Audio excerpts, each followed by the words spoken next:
লক্ষ্মীপুরের রায়পুরে কিংসুক বহুমুখী সমবায় সমিতি কর্তৃক পাওনা টাকা চেয়ে উল্টো হয়রানির প্রতিবাদে সংবাদ সম্মেলন করেছেন ভুক্তভোগী পরিবার।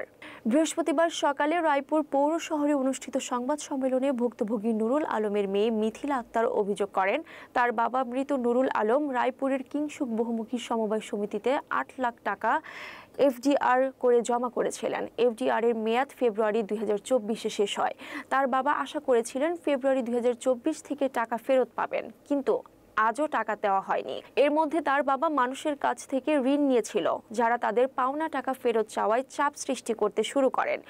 ফলে মানসিক চাপ ও টেনশনের কারণে তার বাবা স্ট্রোক করে মারা যান। মিথিলা আক্তার আরও বলেন, তার 3 ভাই প্রবাসী।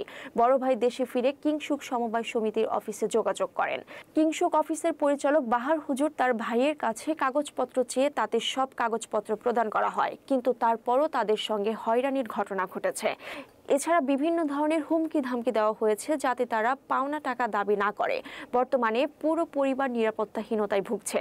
তারা প্রশাসনের কাছে নিরাপত্তা ও বিচার দাবি করেন।